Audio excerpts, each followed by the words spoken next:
Ils ont choisi un moment tellement banal que j'ai mis du temps à comprendre que ça resterait collé à moi. C'était un dîner ordinaire, un mardi, la lumière de la cuisine un peu trop blanche, les assiettes encore tièdes, l'odeur de riz collée au rideau.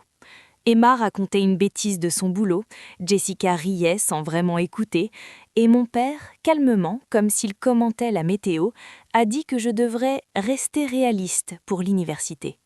Il n'a pas levé la voix.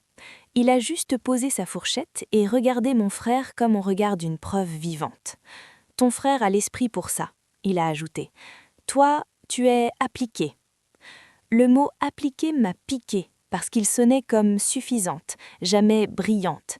Ma mère a hoché la tête avec cette douceur qui ressemblait à de la politesse, puis elle a glissé « Community College est plus ton niveau ». Personne n'a eu l'air méchant, c'était ça le pire. Mon frère a souri, gêné mais satisfait, comme si on lui offrait un dessert. Moi, j'ai avalé trop vite et j'ai senti ma gorge se serrer sur un morceau de viande trop sec. Je me suis surprise à regarder mes mains, comme si elles allaient expliquer à ma place pourquoi j'avais mal. Je n'ai pas répondu, parce que je savais déjà quelque chose qu'eux ne savaient pas.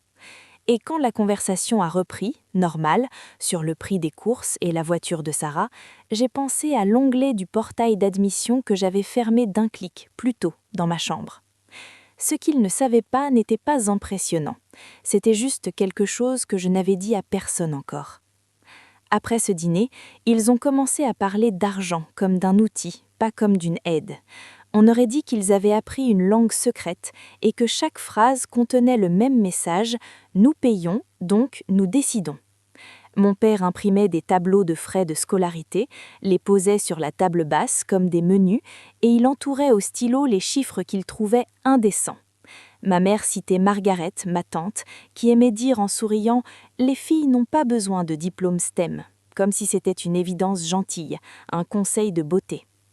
Quand je parlais de cours de maths avancés, on me répondait avec une blague sur ma future vraie vie, la cuisine, les enfants, ou une phrase qui sonnait comme un compliment. « Tu es trop sensible pour ces domaines ». À chaque fois, je sentais mon corps se rétrécir, comme si je faisais moins de place dans la pièce. Mon frère, lui, était présenté comme l'investissement logique. On l'emmenait à... Je ne sais pas quand j'ai commencé à étudier en secret, vraiment, comme une habitude. Pas pour leur prouver quelque chose, pas avec un plan héroïque, plutôt comme on garde un journal intime, un endroit où respirer sans être interrompu. La nuit, quand la maison devenait enfin silencieuse, je sortais mon vieux classeur, celui dont la couverture avait une fissure au coin, et j'alignais mes fiches sur le tapis. Je collais des post-it sur le mur près de la lampe, une lumière chaude qui faisait des halos sur les pages.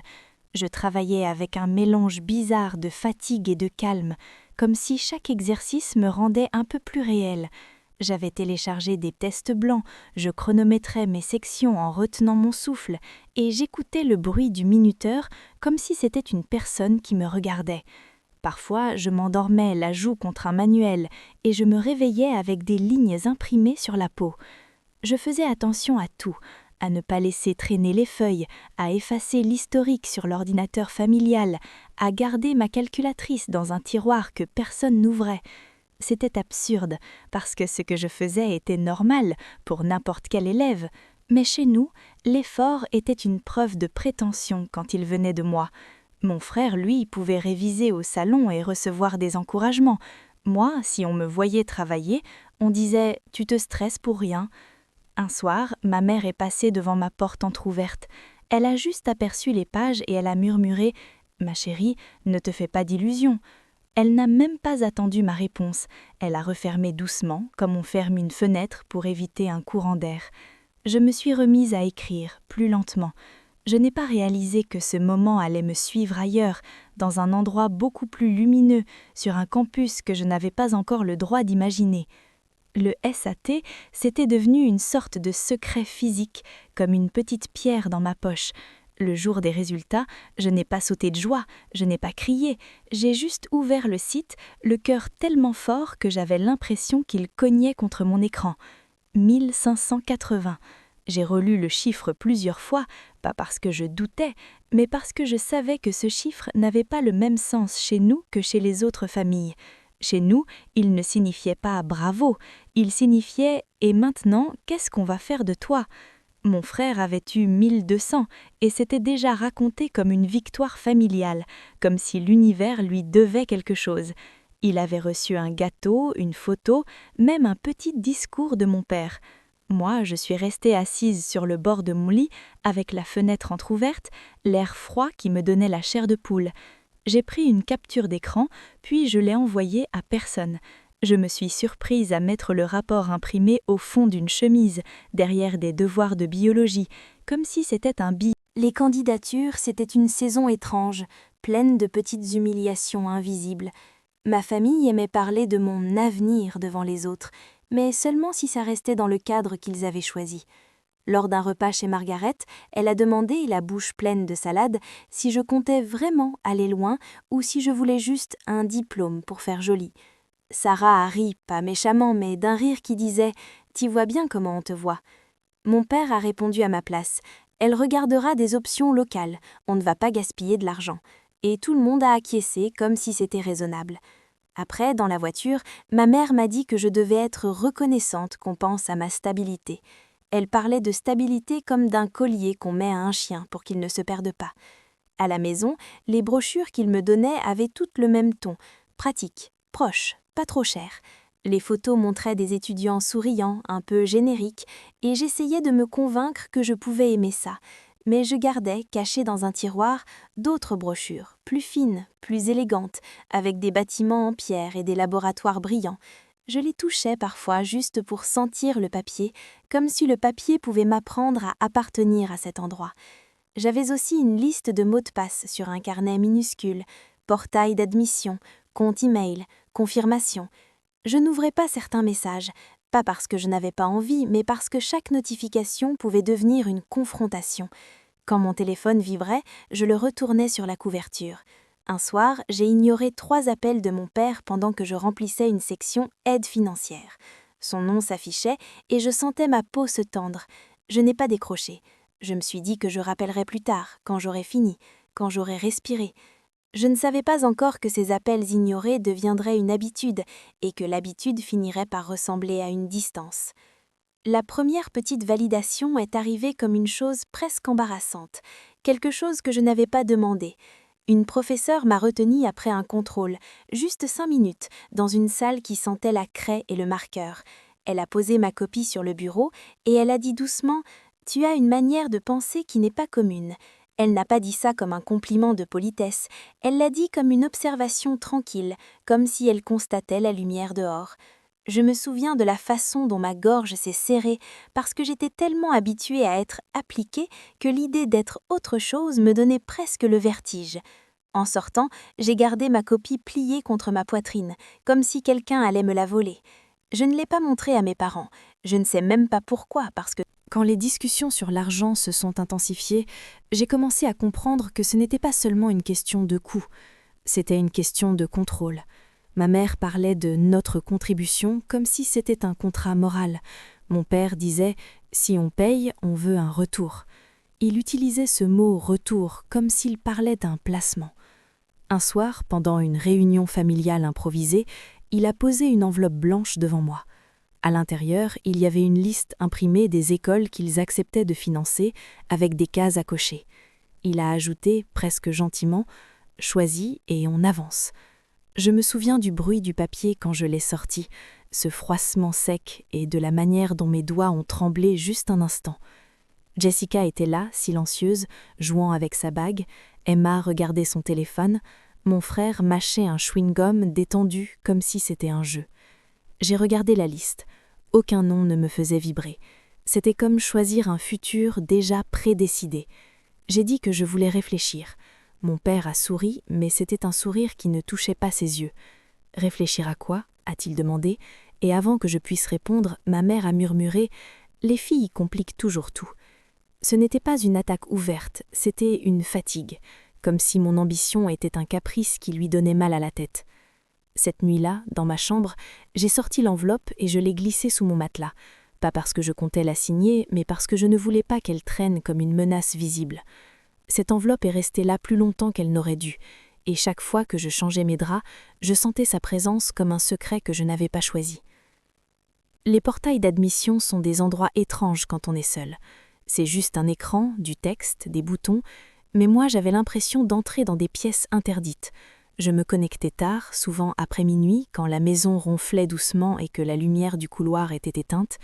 La luminosité de l'écran me faisait plisser les yeux, et parfois j'éteignais la lampe pour que personne ne voie la lueur sous la porte.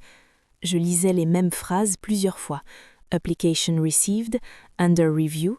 Je cliquais sur Financial Aid et je remplissais des chiffres comme si je touchais quelque chose de fragile. Il y avait des moments où je me disais que je devais tout arrêter, que c'était ridicule, que j'étais en train de fabriquer un rêve qui allait me rendre plus triste. Puis je revenais, parce que revenir était devenu ma façon de ne pas disparaître. J'ai commencé à recevoir des emails d'autres universités aussi, mais je les ouvrais au compte-gouttes. Yale est apparu un jour dans ma boîte comme un nom qui tombe d'un livre. Je l'ai laissé non lu pendant 1 semaine. Je savais que si je cliquais, je risquais de m'attacher. Et m'attacher, dans ma famille, c'était dangereux. Un soir, j'ai répondu à un appel de mon père et il m'a demandé très calmement où j'en étais avec mes choix raisonnables. Je lui ai dit que je regardais. Le jour où j'ai reçu une première vraie réponse, je n'ai pas eu la réaction que je pensais. Je n'ai pas sauté, je n'ai pas appelé quelqu'un. Je suis restée immobile. La notification s'est affichée alors que j'étais assise sur le sol, près de mon lit, un bol de céréales tièdes à côté de moi. Le soleil de fin d'après-midi entrait en biais et il y avait des poussières qui dansaient dans la lumière, comme si la pièce respirait. J'ai cliqué. Le message était clair, poli, presque trop calme pour ce qu'il faisait à mon corps. J'ai lu une phrase, puis une autre, puis je me suis arrêtée parce que mes yeux piquaient. Ce n'était pas l'université que mes parents avaient choisie. Ce n'était pas proche, c'était une porte entr'ouverte dans un autre monde. Je me souviens d'avoir pensé « je dois imprimer ça, je dois garder une trace ». Puis j'ai pensé « si j'imprime, quelqu'un va trouver ». Alors j'ai fait une capture d'écran, je l'ai envoyée à mon propre email secondaire et j'ai effacé l'historique. Mes gestes devenus mécaniques. Au dîner, ce soir-là, personne n'a remarqué que je mâchais moins. Ma mère parlait des courses, mon père du travail. Mon frère a mentionné qu'il voulait peut-être une école plus prestigieuse et tout le monde a trouvé ça normal, logique, presque attendu. Moi, j'ai gardé ma langue derrière mes dents comme on garde une pièce de monnaie dans la bouche. Plus tard, dans la salle de bain, je me suis regardée dans le miroir et j'ai eu l'air de quelqu'un qui venait d'apprendre un secret sur sa propre vie. J'ai pensé à dire la vérité, puis j'ai entendu mon père rire dans le salon et j'ai su que ce n'était pas le moment. Je n'ai pas réalisé que ma façon de me taire devenait une compétence et qu'elle me sauverait et me blesserait en même temps. Il y a eu une période où tout était suspendu. J'avais des réponses qui arrivaient, des petits signes, des invitations, des mentions de bourses possibles. Mais je ne voulais pas les empiler comme des trophées. Je les rangeais dans des dossiers numériques, je changeais les noms des fichiers pour qu'ils ressemblent à des devoirs. J'avais même un dossier appelé « Chimie » qui contenait des lettres qui auraient changé ma vie. Je devenais experte en neutralité. Quand ma mère me demandait « Alors, tu as des nouvelles ?» je disais « Pas vraiment ». Et ce mensonge me donnait mal au ventre, mais il me donnait aussi du temps. Le temps, c'était la seule chose que je pouvais voler sans qu'ils s'en aperçoivent. Un soir, on a eu un dîner de « décision », comme il disait, avec des photos de campus sur la table. Mon père avait imprimé des images d'une université locale et les avait posées à côté d'une calculatrice. Il faisait des additions à voix haute. Ma mère parlait de dortoirs sûrs et de la proximité de la maison. Puis Margaret, au téléphone sur haut-parleur, a lâché « De toute façon, les filles finissent toujours par revenir ». Il y a eu un silence, juste 1 seconde, mais j'ai senti mes joues chauffer. Mon frère a ajouté, sans méchanceté, comme une évidence « Elle sera bien là-bas, c'est plus simple ». Simple, encore ce mot. Je me suis levée pour aller chercher de l'eau et dans la cuisine, j'ai appuyé mes mains sur le plan de travail, le carrelage froid sous mes paumes. Je me suis demandé si j'étais en train de gâcher ma relation avec eux pour un rêve. Puis j'ai pensé à la notification, à mon nom écrit officiellement, à cette sensation de respiration. Je n'ai pas réalisé que le vrai conflit n'était pas entre moi et une école, mais entre moi et la version de moi qu'ils avaient déjà achetée. La première fois qu'on a parlé d'une grosse somme, c'était comme si l'air changeait. On n'était plus dans les options raisonnables, on était dans le territoire des chiffres qui font peur. J'avais reçu un message concernant une aide financière et la somme était écrite noir sur blanc. 125K, full ride. J'ai relu la ligne jusqu'à ce qu'elle perde son sens. Full ride sonnait presque vulgaire dans ma tête, comme un mot de casino. J'ai fermé l'email, je l'ai rouvert, je l'ai refermé encore. Je ne savais pas à qui je pouvais dire ça sans que ça devienne une arme. Alors je n'ai rien dit. J'ai continué à faire comme si j'étais en train d'hésiter entre deux écoles locales. Ma mère a commencé à me proposer des compromis. Vivre à la maison, faire des cours en ligne, éviter les environnements compétitifs. Quand je mentionnais un labo ou un programme, elle répondait « Tu n'as pas besoin de te prouver ». Elle disait ça comme une caresse, mais ça me piégeait. Mon père, lui, a commencé à me parler de dettes même quand je ne lui demandais rien. Il voulait que je signe un document où je promettais de le consulter pour toute dépense. Et c'est là que j'ai compris que l'argent chez nous était une laisse. Ce n'était pas une aide, c'était un droit de regard. Un soir, il m'a demandé mes mots de passe au cas où. Je me rappelle la manière dont ma peau a réagi, comme si on m'avait touchée sans prévenir. J'ai dit non, doucement. Il a souri, puis son visage s'est fermé. « Si tu refuses, tu assumes », a-t-il dit. J'ai hoché la tête. À ce moment-là, je ne savais pas si j'étais courageuse ou juste fatiguée. Je savais seulement que je ne pouvais plus lui donner l'accès à cet espace privé. Je n'ai pas répondu parce que je savais déjà quelque chose qu'eux ne savaient pas, et cette connaissance commençait à devenir un refuge. Le déclencheur n'a pas été une lettre dramatique, ça a été un commentaire, encore. On était à une cérémonie pour mon frère, une remise de prix locale avec des chaises pliantes, des parents qui prenaient des photos trop près et une climatisation qui faisait un bruit de gorge. Mon père était fier, sincèrement. Il applaudissait fort, comme s'il essayait de remplir la salle de sa fierté. Après, dans le hall, Amanda a serré mon frère dans ses bras et a dit « Ton frère est le smart one ». Elle s'est tournée vers moi avec un sourire compatissant. « Toi, tu as d'autres qualités. » Je ne sais pas pourquoi, mais ce jour-là, ça m'a traversée comme une aiguille. Peut-être parce que je venais de passer la nuit précédente à lire des détails sur un programme de recherche, les yeux brûlants de fatigue. Peut-être parce que j'avais dans mon sac une lettre imprimée que je n'avais toujours pas montrée. En rentrant dans la voiture, mon père a dit « Tu vois, lui, il a besoin d'un vrai campus. Toi, tu peux rester près de nous. » Et ma mère a ajouté, doucement, comme une conclusion, « C'est mieux pour une fille. » J'ai regardé par la fenêtre, les lampadaires qui passaient, et j'ai senti quelque chose se décoller en moi. Arrivés à la maison, ils ont continué à parler de plans, de budget, de mon frère. J'ai attendu qu'il y ait un espace, un trou dans la conversation, puis j'ai dit presque... Après cette révélation, il n'y a pas eu d'explosion, juste une réorganisation silencieuse. Mon père a commencé à poser des questions plus précises, comme s'il cherchait l'angle où il pouvait reprendre le contrôle. C'est conditionnel ? Tu dois maintenir quelle moyenne ? Tu as parlé à qui ? Ma mère, elle, était étrange, douce et distante à la fois, comme si elle avait peur de dire le mauvais mot. Jessica m'a prise à part dans le couloir et m'a dit « Pourquoi tu ne nous l'as pas dit ?» Je n'ai pas su répondre, parce que je savais comment ça se passerait, parce que je voulais que ce soit à moi, au moins un instant, mais je n'ai pas dit ça. J'ai juste haussé les épaules. Le lendemain, Margaret a appelé ma mère, et j'ai entendu ma tante dire au téléphone « Fais attention, ça monte à la tête ». J'ai senti une nausée, pas de rage, juste cette fatigue profonde d'être toujours suspecte dès que je dépassais ce qu'on attendait de moi. Dans les jours qui ont suivi, j'ai reçu une autre notification, une autre somme, écrite froidement « 180K Merit Scholarship ». Je ne l'ai pas annoncée. Je l'ai regardée seule, assise dans ma voiture, sur un parking, avec le volant froid sous mes mains. Je me suis surprise à pleurer, pas de joie, mais parce que je me sentais enfin légitime dans un endroit où ma famille n'avait pas la clé. J'ai aussi reçu un email mentionnant un 95K Renewable Grant et j'ai laissé ce message non ouvert pendant un jour entier, comme si l'ouvrir allait provoquer un changement irréversible. Chez nous, l'argent était censé être la chaîne, et pourtant ces chiffres-là, venus d'ailleurs, desserraient quelque chose. Mon père a commencé à parler d'accompagner mon choix, mais il ajoutait toujours « On doit voir si ça vaut le coup ». Il avait besoin de garder une main sur le volant.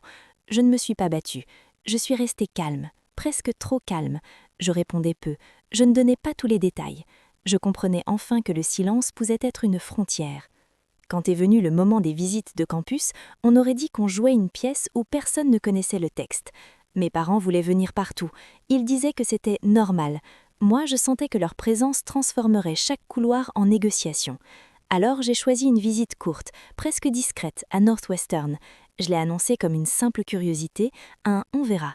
Sur place, il faisait froid, le vent de lac coupait le visage, et les bâtiments semblaient à la fois sérieux et vivants. Je marchais derrière le groupe, mes mains dans mes poches, et je regardais les panneaux, les laboratoires, les gens qui parlaient vite, comme s'ils avaient des idées pressées.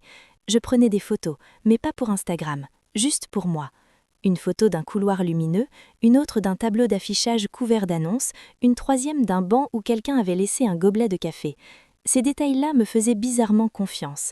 Mon père, quand il a vu les photos plus tard, a dit « C'est joli, mais c'est loin ». Ma mère a demandé « Et les garçons là-bas, ils sont comment ?» Elle disait ça en plaisantant, mais ça révélait son angle. Je n'ai pas répondu. Je me suis contentée de ranger les photos dans un dossier. Dans ma tête, je comptais les jours. Je vivais dans une attente silencieuse, comme si je marchais sur une passerelle étroite. Un soir, mon frère a dit, sans trop réfléchir, « De toute façon, toi tu vas choisir ce qui coûte moins cher ». Et j'ai senti mon corps se raidir. Pas de colère flamboyante, plutôt une conscience froide. Il ne me voyait pas vraiment. Je ne savais pas encore comment j'allais vivre loin d'eux, ni si j'en avais le droit émotionnel. Mais je savais que je n'allais pas rester juste pour qu'ils se sentent confortables. Je n'ai pas réalisé que ce n'était pas le départ qui ferait le plus mal, mais la manière dont ils continueraient à parler de moi comme si je n'avais jamais bougé. L'éloignement a commencé avant que je quitte la maison. Il a commencé dans les pauses, dans les messages auxquels je répondais plus tard, dans les appels que je laissais sonner jusqu'à la fin. À l'université, j'ai eu l'impression au début d'être une imposture polie. Je souriais trop, je m'excusais trop, je demandais si c'était OK de poser une question. Les autres semblaient avoir appris à occuper l'espace depuis l'enfance. Moi, j'apprenais sur le tas, en chuchotant presque. J'ai eu des nuits où je fixais le plafond de ma chambre étudiante, en écoutant les pas dans le couloir, et je me demandais si ma famille avait raison, si j'étais en train de me perdre. Puis je recevais un email d'un professeur, une phrase courte, « Bon travail », et ça me remettait debout, sans bruit.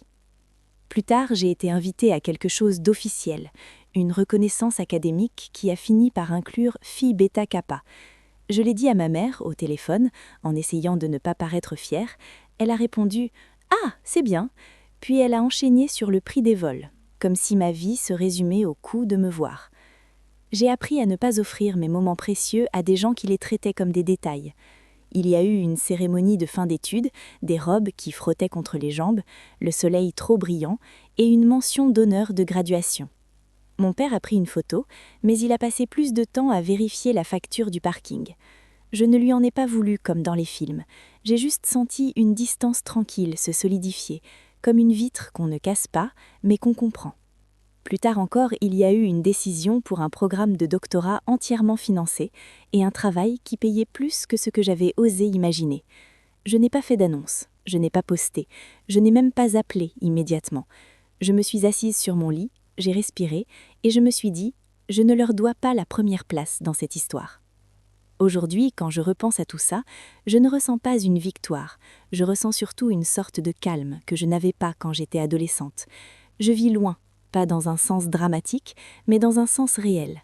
Il y a des kilomètres, des fuseaux horaires, des habitudes qui ne se croisent plus automatiquement. Je parle à ma famille, mais pas tous les jours. Je réponds quand je peux. Je garde certaines choses pour moi. Ce n'est pas une punition. C'est une manière de préserver quelque chose de fragile, comme on protège une flamme du vent. Parfois, ma mère me demande encore combien je gagne, combien coûte mon loyer, si je pourrais aider un peu ton frère. Et je sens le vieux mécanisme revenir, cette tentative de me ramener dans la logique de l'argent comme lien. Je réponds vaguement, je change de sujet.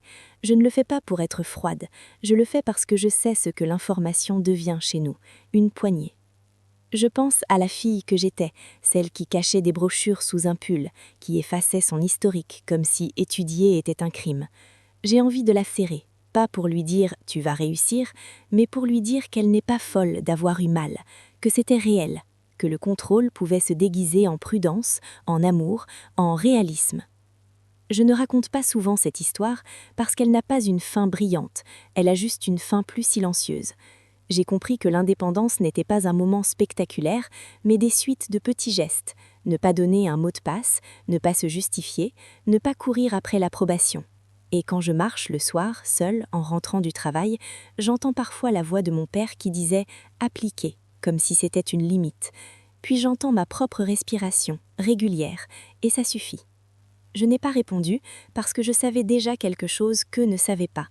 On peut aimer sa famille et quand même choisir une vie où leur argent ne décide plus de la forme de son cœur.